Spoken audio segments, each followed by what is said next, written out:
Most people believe they know the quality of their relationship because they judge it by what happens in public. They look at the vacations, the dinner dates, the text messages, the compliments, the photos, the laughter in front of friends. They assume these visible moments tell the whole story.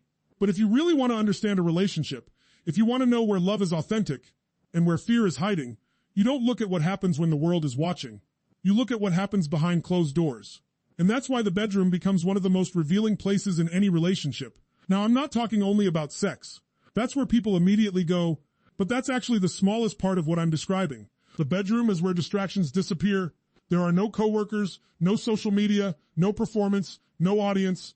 There are only two people left with their emotions, their fears, their expectations, and their ability or inability to truly connect. This is where avoidant attachment becomes incredibly difficult to hide. An avoidant partner can appear confident for months. They can seem charming, generous, even deeply committed. They may say all the right things. They may remember birthdays, plan romantic evenings, and tell you they care. None of those things are necessarily fake.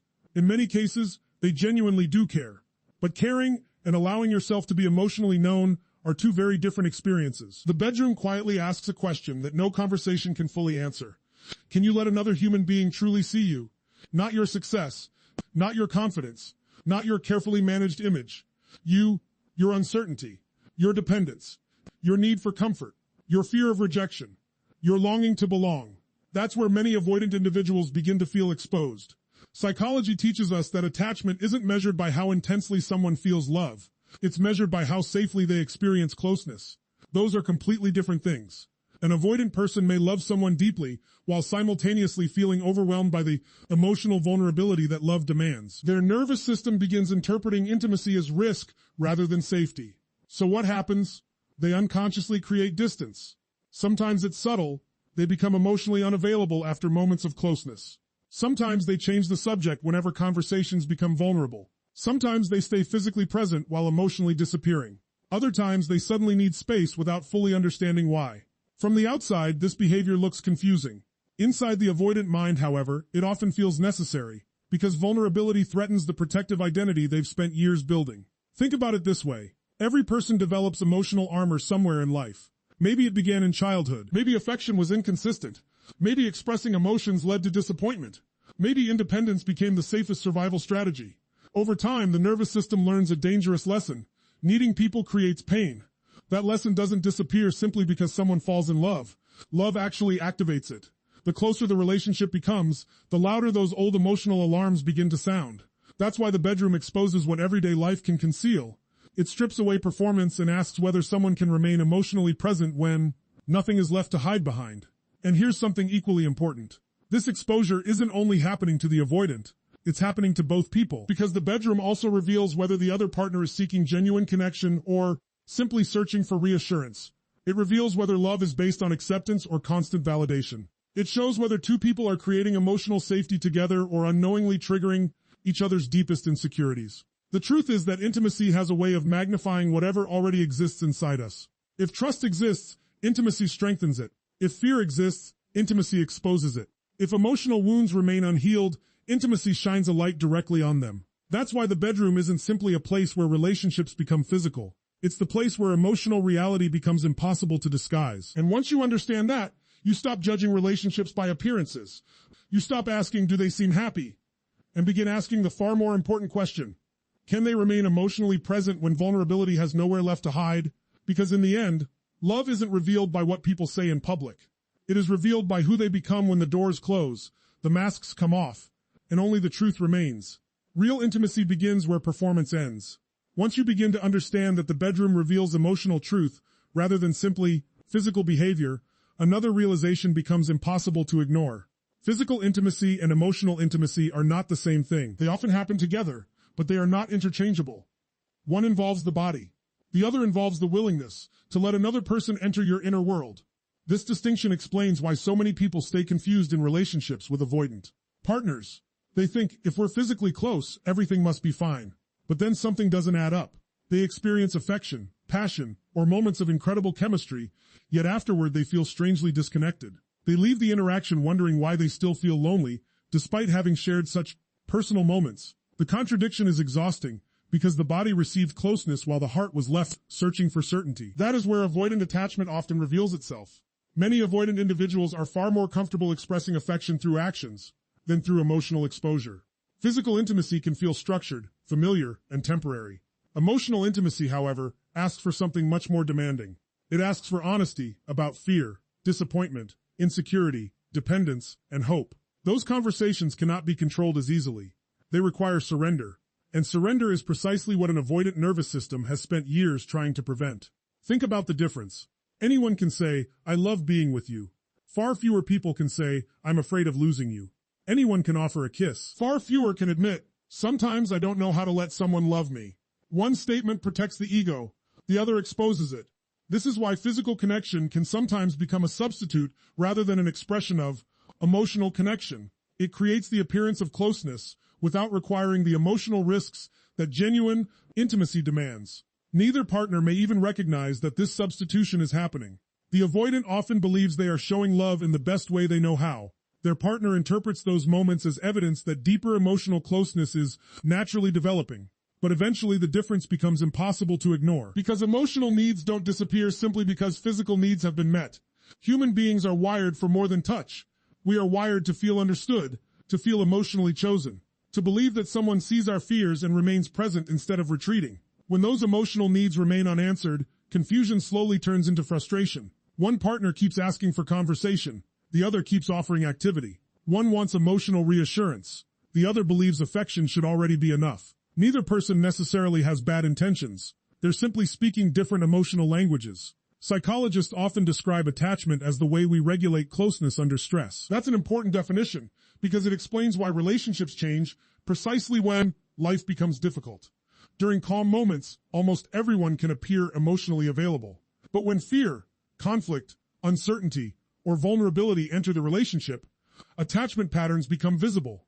The avoidant often responds by minimizing emotions, not because emotions aren't real, because emotions feel overwhelming.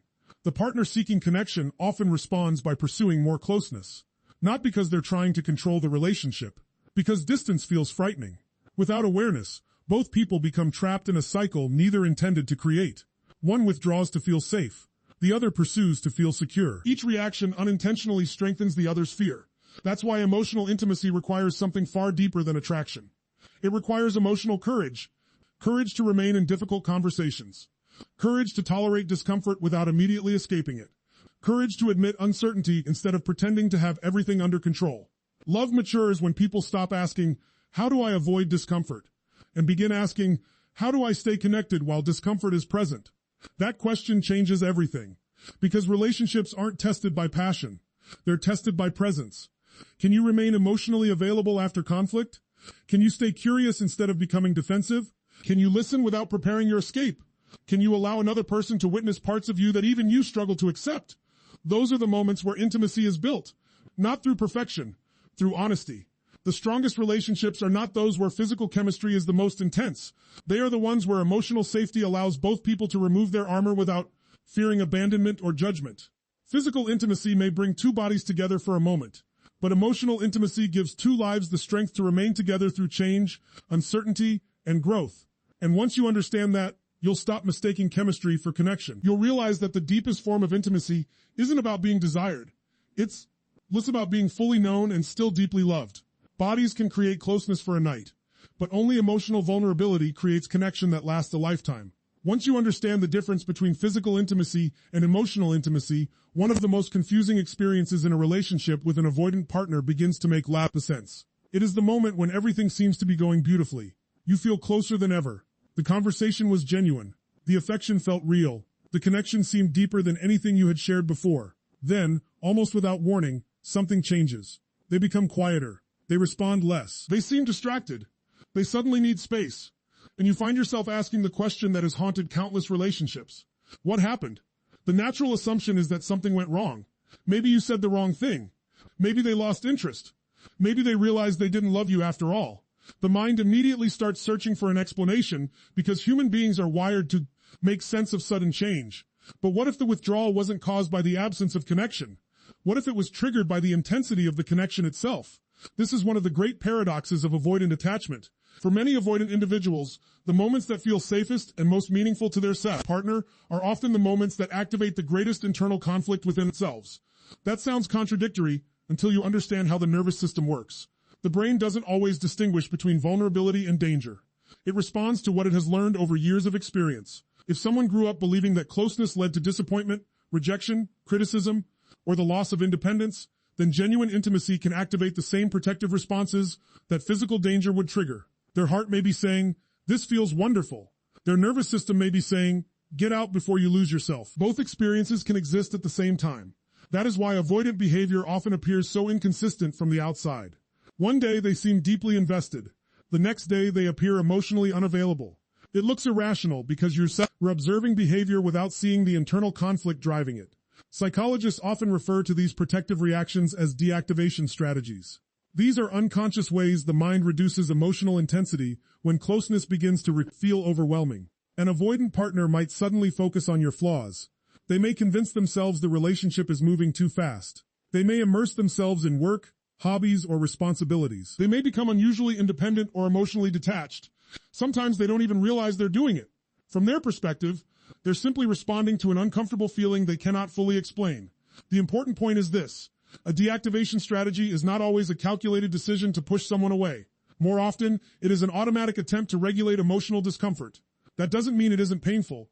It is. For the partner on the receiving end, the experience can feel devastating. One day you're sharing meaningful moments, and the next you're wondering why the warmth has disappeared. You begin working harder to restore the connection. You send more messages. You ask more questions. You offer more reassurance. Ironically, the more you chase clarity, the more pressure the avoidant may experience. Now both people are reacting to fear instead of responding to love. One fears abandonment. The other fears engulfment. Neither person wakes up hoping to create this cycle, yet both become trapped inside it. This is why awareness matters so much. When you recognize the pattern, you stop personalizing every moment of distance. That doesn't mean you excuse unhealthy behavior or tolerate emotional neglect. It means you stop assuming that every withdrawal is proof that you are unworthy or unloved. Sometimes it reflects an unresolved struggle within the other person, rather than a failure within you. At the same time, understanding is not the same as sacrificing your own emotional well-being. Compassion should never require abandoning your boundaries. You can appreciate why someone withdraws, while also recognizing that a healthy relationship requires consistency, accountability, and a willingness to work through discomfort together. Growth begins when both partners become conscious of the cycle. The avoidant learns to notice the impulse to retreat before acting on it. The other partner learns to respond with calm clarity instead of panic. Little by little, the relationship shifts from unconscious reactions to intentional connection. That is where real intimacy is born. Not in the absence of fear, but in the decision to stay present despite it. The deepest relationships are not built by people who never feel the urge to run. They are built by people who recognize that urge, understand it, and choose connection over protection. Love reaches its greatest depth when courage becomes stronger than the instinct to escape. As we begin to understand why an avoidant partner may pull away after moments of deep connection, we arrive at an even more profound truth. The bedroom doesn't simply reveal how much love exists between two people. It reveals how each person experiences love itself. For one person, intimacy feels like coming home. For another, the exact same intimacy feels like losing control. That's the fascinating part of human psychology. The event may be identical, but the meaning attached to it is completely different. Imagine two people sitting together in complete silence after sharing a deeply vulnerable moment. One feels peaceful. They think, "I've found someone I can trust." The other begins to feel restless. Their mind starts racing. They wonder if things are moving too fast. They suddenly think about work, responsibilities, or anything that shifts attention away from the emotional intensity they just experienced. Nothing changed externally. Everything changed internally. This is why the bedroom becomes an emotional mirror. It doesn't create attachment patterns. It reflects them. If someone has developed a secure attachment style, closeness generally feels calming. Vulnerability strengthens trust because it confirms that love is safe. Emotional dependence is not experienced as weakness, but as a natural part of human connection. They understand that healthy relationships involve mutual support without sacrificing individuality. An avoidant partner often experiences that same closeness through a different psychological filter. Their internal dialogue may sound something like this: "If I become too attached, I'll lose my independence. If I let someone matter too much, they can hurt me. If I depend on another person, I'll eventually be disappointed." Notice something important. Those beliefs usually operate beneath conscious awareness. The avoidant isn't necessarily making a logical decision to reject love. They're reacting to deeply conditioned emotional expectations formed long before the current relationship ever existed. The philosopher Soren Kierkegaard once suggested that anxiety is the dizziness of freedom. In many ways, intimacy creates a similar experience. Genuine love opens the possibility of extraordinary joy, but it also opens the possibility of profound loss. To love someone deeply is to accept uncertainty. There are no guarantees. Secure individuals gradually learn to live with that uncertainty. Avoidant individuals often try to eliminate it, and the easiest way to reduce the fear of losing someone is to never become fully dependent on them in the first place. The problem is that this strategy also limits the depth of connection they can experience. Protection and intimacy move in opposite directions. The more rigidly we protect ourselves, the more difficult it becomes to fully connect. That doesn't mean boundaries are unhealthy. Healthy boundaries actually create stronger relationships because they protect respect, honesty, and individuality. Emotional walls are different. Walls don't simply keep pain out. They also keep love from entering. This distinction is critical because many people confuse emotional distance with emotional strength. Society often praises extreme independence as though needing no one is the highest achievement of adulthood. But psychologically, complete emotional self-sufficiency isn't maturity. It's often survival. Human beings evolve through connection. Our nervous systems regulate through safe relationships. We heal through trust. We grow through shared experiences. Independence is valuable, but isolation has never been the ultimate goal of emotional development. This is why love can feel threatening to someone whose identity has been built around never needing anyone. The relationship quietly challenges the very beliefs that once kept them emotionally safe. Suddenly they find themselves caring deeply, missing someone, wanting reassurance, thinking about a future together. Each of those experiences conflicts with the identity of complete emotional independence. The internal tension becomes overwhelming. That is why what appears to be rejection is often resistance. Not necessarily resistance to the partner, but resistance to vulnerability itself. Understanding this changes the way we interpret behavior. Instead of asking, why are they afraid of me? We begin asking, what does closeness awaken inside them that they have spent years trying to avoid? That question invites compassion. But compassion should never erase discernment, because while understanding someone's fears helps explain their behavior, it does not remove their responsibility to face those fears if they want a healthy relationship. Real love asks both people to grow. The secure partner must avoid rescuing. The avoidant partner must stop hiding. Only then can intimacy become a place of safety instead of a battlefield between connection and real self-protection. When two people stop fighting vulnerability and start embracing honest emotional presence, the bedroom ceases to be a place where fear dictates behavior. It becomes the place where trust is strengthened, masks are unnecessary, and love is allowed to mature. The greatest threat to love is not vulnerability, it is the belief that protecting your heart matters more than sharing it. By this point, a deeper pattern should be becoming clear. The bedroom does not simply expose how two people feel about each other, it exposes how they define love. And one of the greatest misconceptions in modern relationships is the belief that intense chemistry is the same thing as deep emotional connection. It isn't. Chemistry can be immediate. Emotional availability is built. Chemistry can happen between strangers. Emotional security is earned through consistency, honesty, and trust over time. Yet so many people confuse one for the other that they spend years chasing emotional intensity while overlooking emotional stability. They become addicted to the highs and devastated by the lows, believing that the emotional roller coaster is proof that the relationship must be extraordinary. In reality, unpredictability often creates excitement, but excitement is not the same as safety. Think about how many people describe the beginning of a relationship. They say, I've never felt anything like this before. They talk about butterflies, anticipation, sleepless nights, and overwhelming attraction. Those feelings are real, but psychology tells us something important. Intense emotional arousal is not always love. Sometimes it is uncertainty. The human brain releases powerful neurochemicals when outcomes are unpredictable. When affection is inconsistent, your mind begins searching for patterns. Every small sign of closeness feels incredibly rewarding because it is uncertain whether it will happen again. This is why relationships with avoidant partners can become emotionally addictive for some people. One day there is incredible closeness. The next day there is distance. Then warmth returns. Then silence. Without realizing it, the relationship begins operating on intermittent reinforcement, the same psychological principle that makes unpredictable rewards so compelling. The uncertainty itself becomes part of the emotional experience. People mistake relief for love. They think, I finally got their attention. They finally opened up. This must mean we're becoming stronger. Sometimes it does. but many times it simply means the cycle has repeated itself. Healthy love should not require constant emotional guessing. It should create increasing emotional clarity. This is why emotional availability matters far more than emotional intensity. Ask yourself this: when life becomes difficult, does your partner communicate or do they disappear? When conflict arises, do they become curious or defensive? When you express a need, do they listen with openness or immediately create distance? Those moments tell you far more about the health of a relationship than grand romantic gestures ever could. Anyone can create magical moments. Character is revealed in ordinary ones. It is revealed in the conversations after misunderstandings.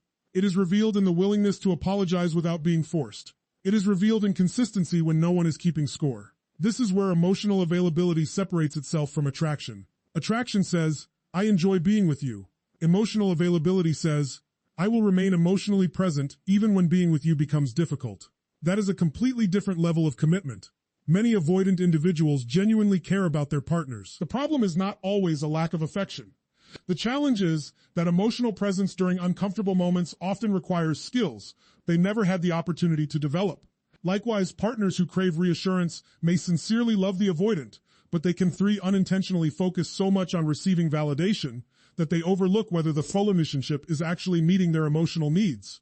Both people become focused on maintaining the connection instead of evaluating its quality. That is why emotional maturity changes the questions you ask. Instead of asking, how strongly do they feel about me? You begin asking, how consistently do they show up when love requires effort? Instead of asking, do we have incredible chemistry? You ask, can we have difficult conversations without destroying the relationship? Instead of asking, do they miss me when I'm gone? You ask, can they stay emotionally engaged while I'm here?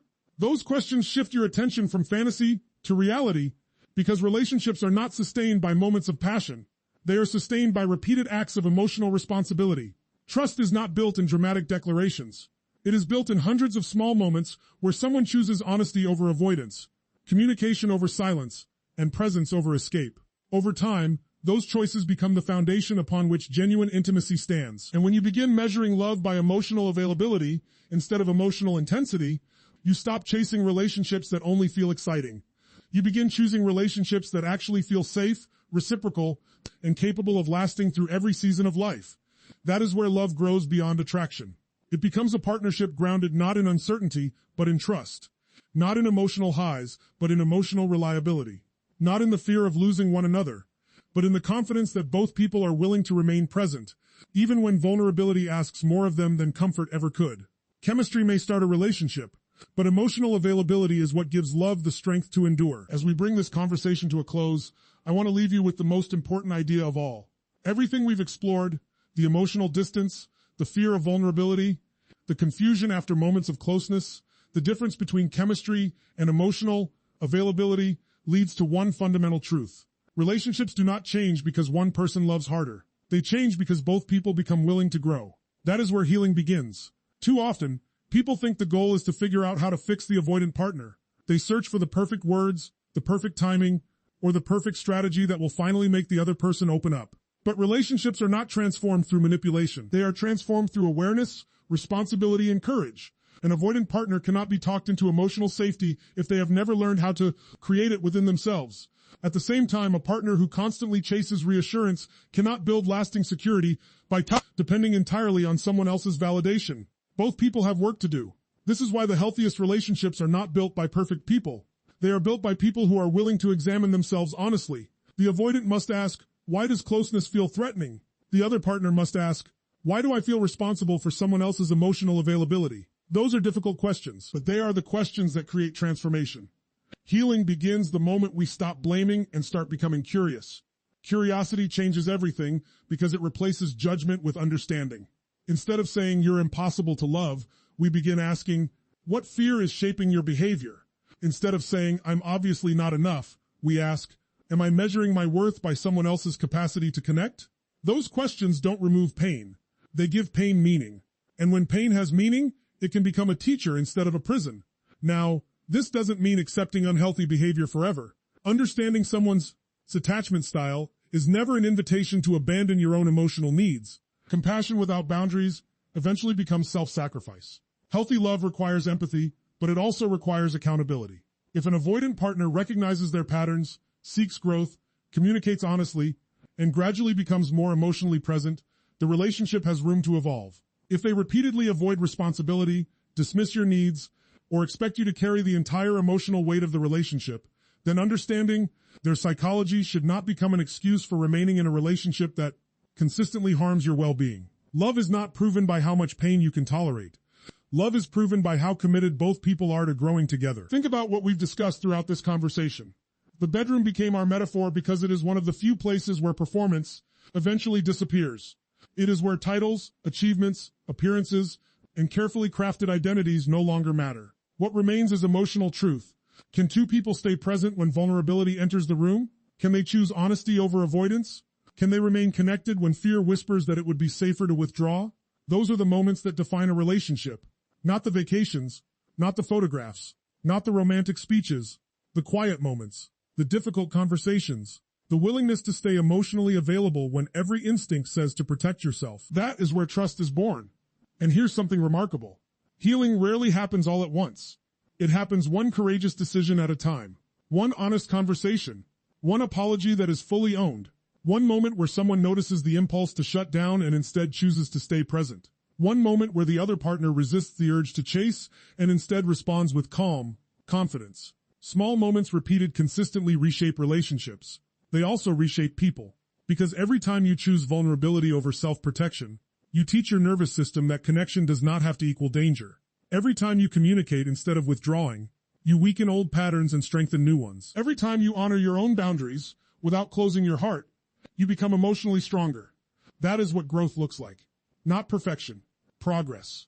And perhaps that is the greatest lesson of all. The bedroom does not expose people to shame them. It exposes them to themselves. It reveals where fear still lives, where love is ready to grow, and where healing is waiting for someone brave enough to stop running. When two people are willing to meet each other with honesty instead of masks, responsibility instead of blame, and courage instead of fear, intimacy becomes more than physical closeness.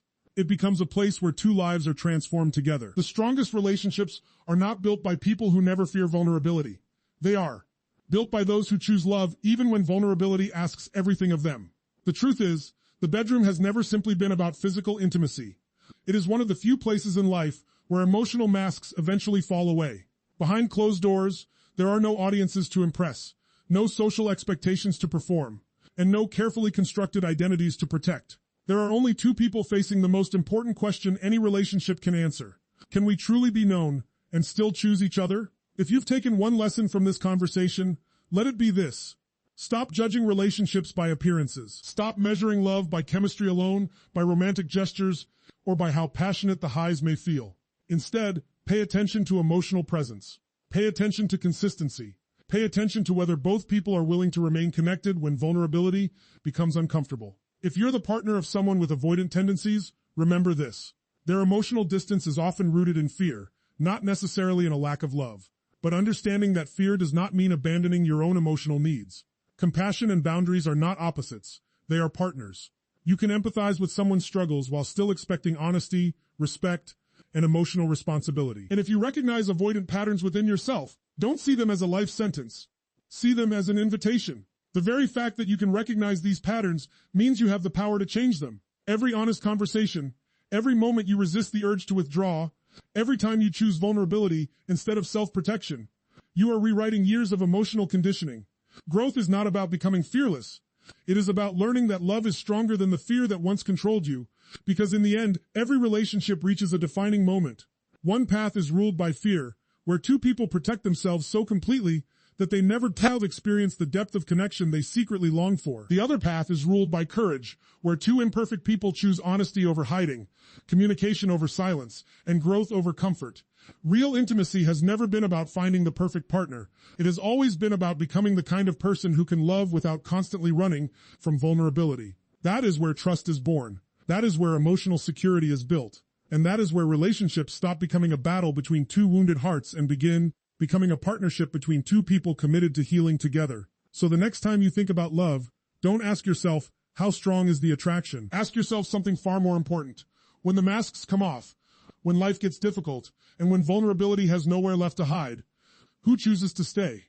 Because that answer will tell you more about the future of a relationship than passion ever will. Remember this. The bedroom doesn't expose how much someone desires you. It exposes how safe they feel allowing themselves to truly love and be loved. And the strongest relationships are built not by those who never fear intimacy, but by those who choose connection over fear, every single time.